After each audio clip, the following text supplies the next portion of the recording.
जहांगीर की मृत्यु के बाद कुछ वर्षों में ही मुगल चित्रकला ने अपनी बहुत कुछ चमक दमक और परिष्कार खो दिया और वह जड़ता की स्थिति में पहुंच गई।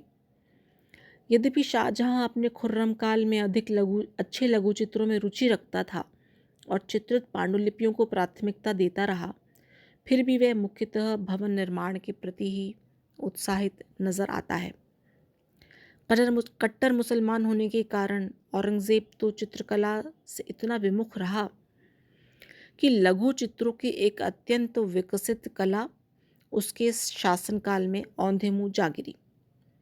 एक अत्यंत विस्तीर्ण चित्रणशाला पर वास्तव में ही ताले पड़ गए और वहाँ काम करने वाले चित्रकारों में या तो अपना चित्रकारी का काम बंद कर दिया या वे मुगल दरबार छोड़कर अन्य कला प्रेमी राजाओं के दरबार में चले गए।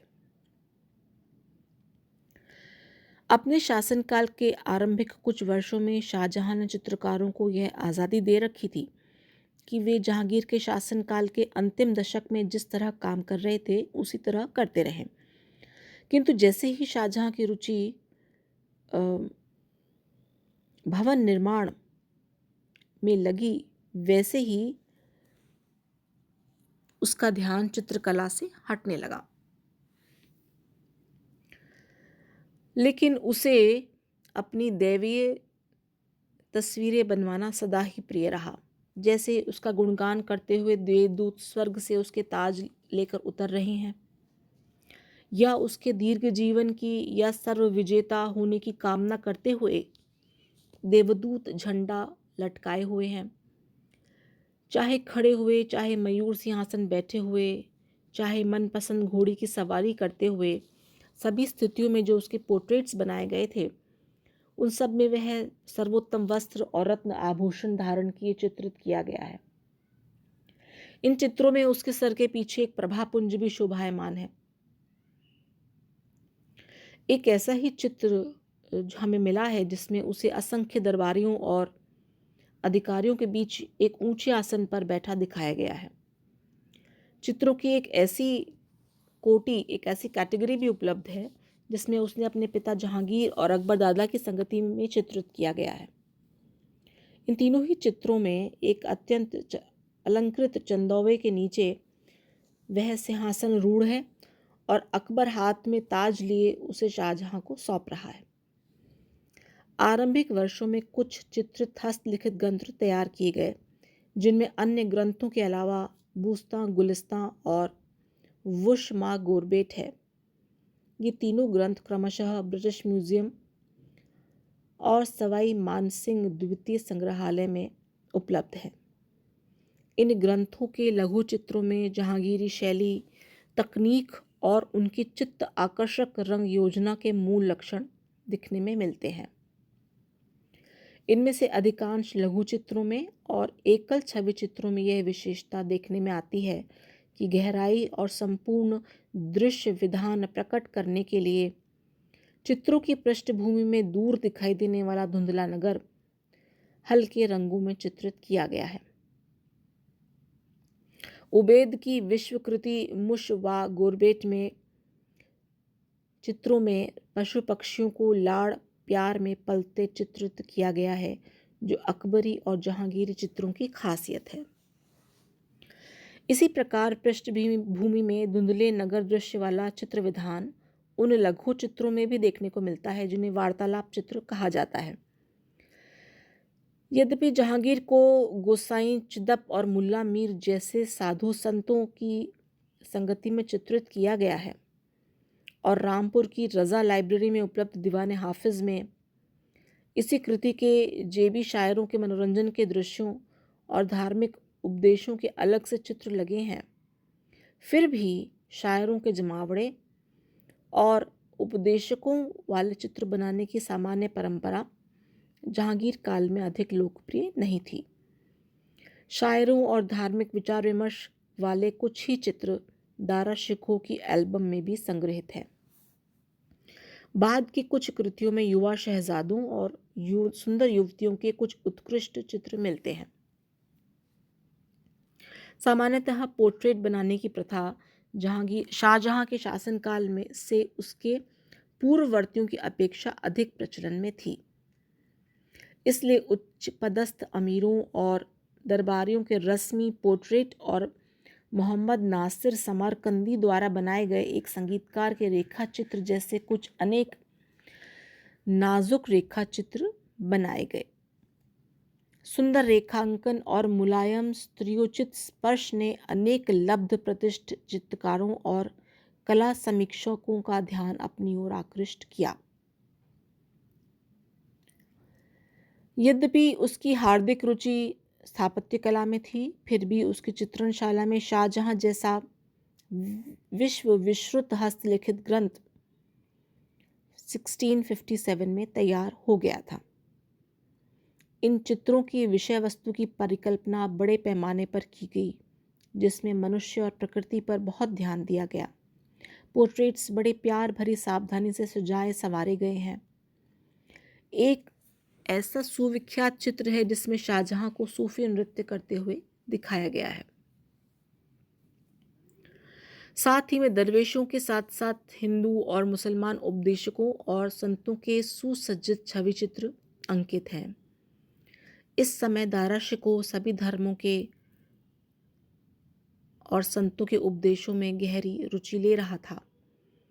जहांगीर ने ऐसी एल्बमों के संग्रह के काम को वरीयता दी जिसमें सुलेख युक्त चित्रफलक और सभी प्रकार के चित्रांकन सम्मिलित हैं। शाहजहां ने भी इसी पद्धति को अपनाया। शाहजहानी एल्बम में हुनर, विचित्र मुरार, मोहम्मद नादिर आदि के बनाए हुए प्रमुख अधिकारियों, शायरों, संगीतकारों के पोर्ट्रेट्स के साथ साथ पशु पक्षियों के चित्र सम्मिलित हैं। इनके हाशिए सामान्यतः चमकीले रंगों में सुसज्जित बेल बूटों वाला और पुष्प वर्षण वाला रूपांकन किया गया है। शाहजहां की चित्रणशाला में जो चित्र तैयार हुए उनमें आवश्यकता से अधिक अलंकरण संबंधी विस्तार और रंगों का उपयोग हुआ है। ऐसा करने से चित्रों की जीवंतता और ताजगी में निश्चय ही कमी आई है। ऐसा लगता है मुगल चित्रकला के अवसान की शुरुआत हो गई थी और तात्कालीन चित्रकला में इतनी गिरावट आ गई थी कि नवीनता के स्थान पर केवल रूढ़िवादिता और एक वर्ष पूर्व निर्धारित ढांचे वाले चित्र ही दोबारा दिखाई पड़ने लगे। औरंगजेब को चित्रकला में कोई रुचि नहीं थी। हाँ, ये बात अलग है कि अपने लंबे काल के अंतिम कुछ वर्षों में उसने चित्रकला में अपनी रुचि को पुनर्जीवित करने का प्रयास जरूर किया, जिसके फलस्वरूप अनेक ठीक ठाक गुणवत्ता वाले लघु चित्र बनाए गए, जिनमें उसे शिकार खेलते हुए, दरबार लगाते हुए और युद्ध करते हुए दिखाया गया। किंतु यह पर्याप्त नहीं था। रुचि के क्षेत्र पहले ही बदल चुके थे और अच्छे अच्छे चित्रकार अपने नए आश्रयदाता को ढूंढ चुके थे और इस प्रकार भारतीय चित्रकला के नए नए केंद्र विकसित हो चुके थे या हो रहे थे। राजस्थान, मध्य भारत और पंजाब की पहाड़ियों में अनेक केंद्रों में भारतीय चित्रकला नवीन जीवन की अंगड़ाइयां ले रही थी। इन केंद्रों की चित्रण शैली पर मुगल चित्रकला का गहरा प्रभाव पड़ रहा था। वेशभूषा में, आंतरिक सज्जा में, कलात्मक रूढ़ियों के उपयोग में, रंग योजना और तकनीक में यह प्रभाव सर्वत्र देखा जा सकता है। इन पद्धतियों के अनुपालन के बावजूद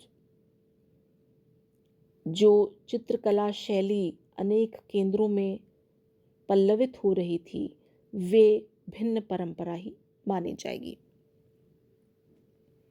अब हम बात करेंगे दक्कनी चित्रकला की। इन दक्कनी राज्यों जैसे बीजापुर, गोलकुंडा और अहमदनगर में चित्रकला की जो शैली विकसित हुई वह अत्यंत परिष्कृत और सुसंस्कृत थी। यहाँ के रंग अपनी रंग योजना में चमकीले और अलंकरण विस्तार में समृद्ध मिलते हैं। इस दृष्टि से ये चित्र मुगल चित्रकला की सामान्य शैली से बहुत भिन्नता रखते हैं और यहाँ के चित्रों में जो उत्तेजनाहीन काव्यात्मकता के गुण मिलते हैं वे मुगल चित्रणशाला के चित्रों में कम ही मिलते हैं।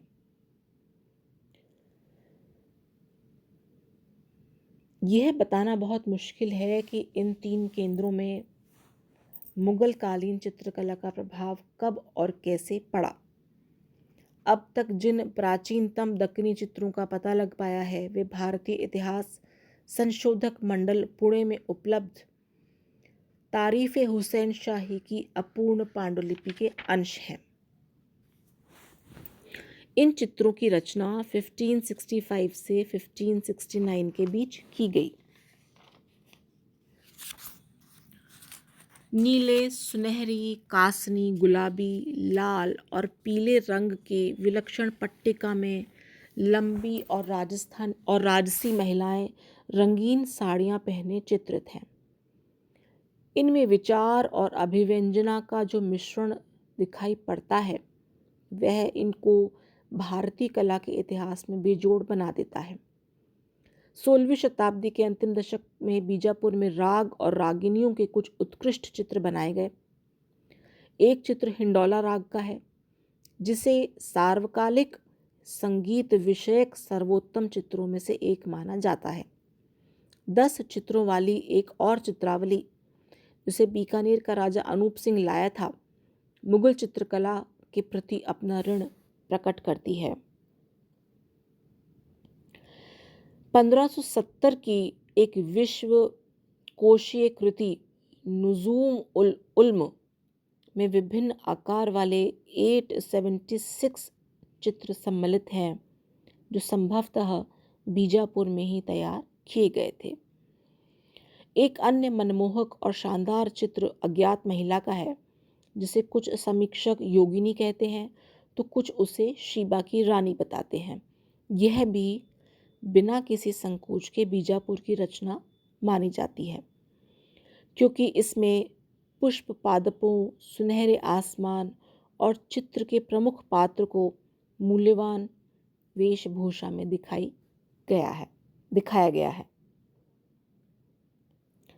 बीजापुर के 2 प्रबुद्ध शासकों अली आदिल शाह प्रथम और उसके उत्तराधिकारी इब्राहिम आदिल शाह द्वितीय ने कला और संगीत को आश्रय दिया और इसी की बदौलत बीजापुर की चित्रकला शैली में काव्यात्मक सौंदर्य और कोमलता आ पाई। इब्राहिम आदिल शाह द्वितीय की बहुत ही विलक्षण पसंद के अनुसार 5 छवि चित्रों का एक कलेक्शन बीजापुर में चित्रित किया गया। इनमें जैसी गहन जीवनी शक्ति और विदेशी रुमानेपन की भावना दिखती है वैसी भावना प्रायः मुगलिया छायाचित्रों में नहीं मिलती। रंग योजना बहुत सावधानी से बनाई गई है इसलिए वे असाधारण रूप से प्रभावशाली बन गए हैं।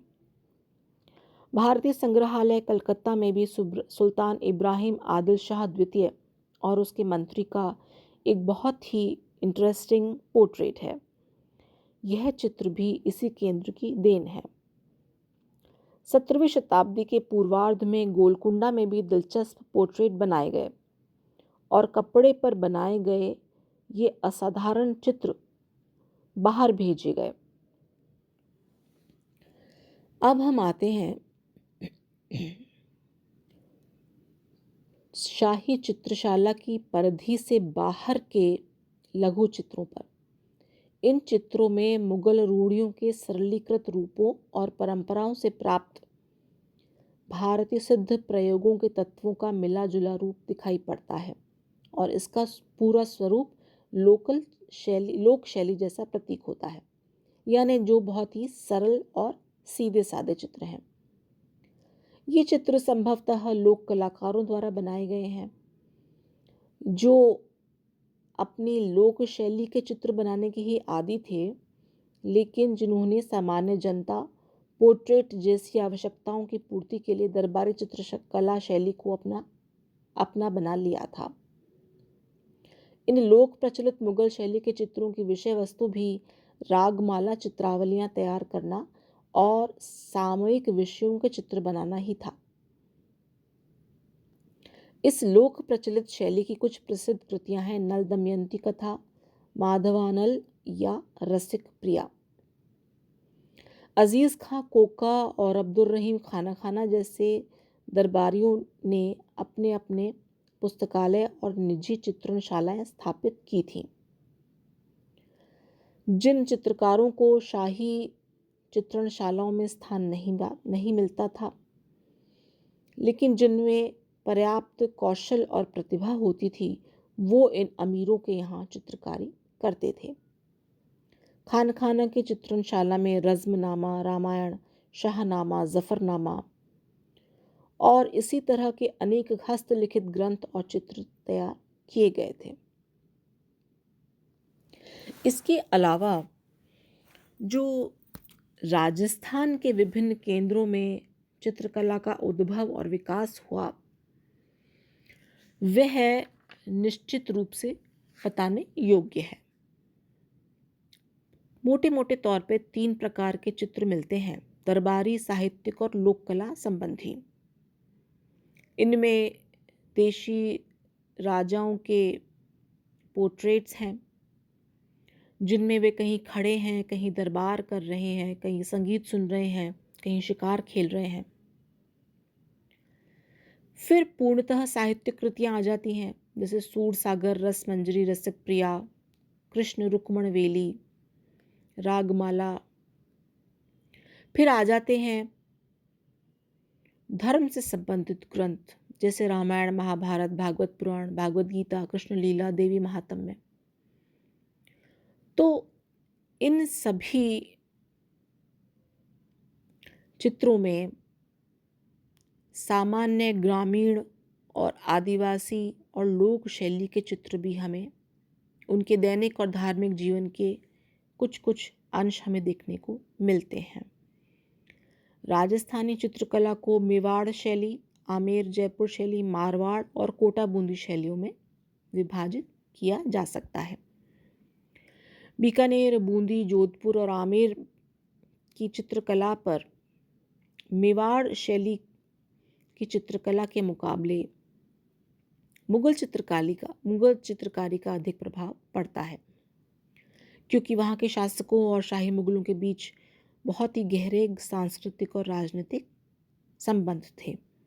वहीं हमें मेवाड़ की चित्रकला बिल्कुल अलग दिखती है, क्योंकि उन्होंने राजनीतिक रूप से भी मुगलों से अलग रहने का प्रयास किया था। तो इस तरह से हम देखते हैं कि मुगल चित्रकला का जो प्रभाव है,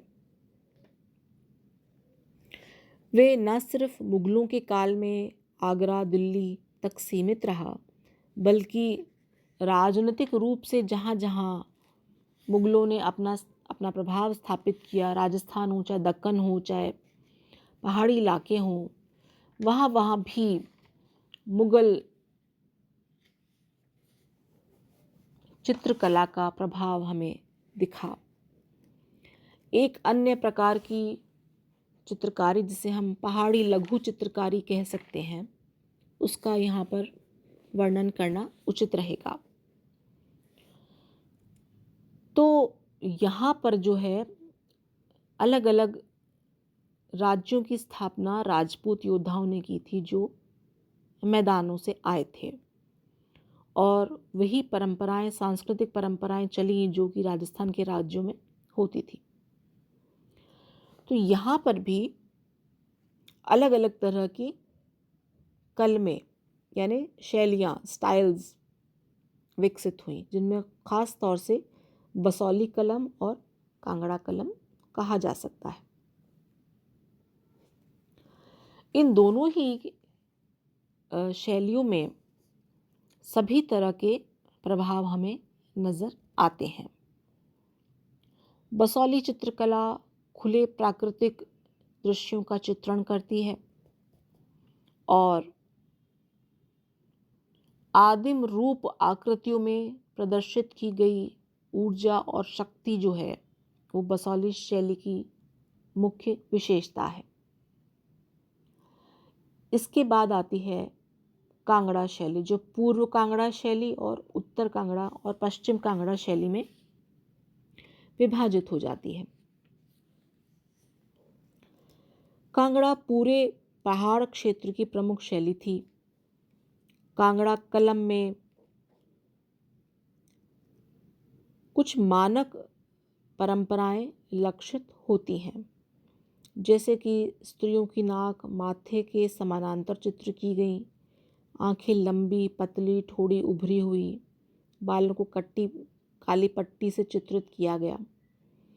तो ये सब अलग अलग तरह की शैलियाँ हैं और जिन पर उनके रीजनल इन्फ्लुएंसेस थे, वो किस किस किस एरिया में थी, वहाँ के इन्फ्लुएंसेस थे। इसके अलावा वहाँ पर किन्होंने राज्य किया और अंतिम रूप से जो है मुग़ल चित्रकला का प्रभाव जो उन पर पड़ा, उससे हम नज़र नहीं फेर सकते हैं।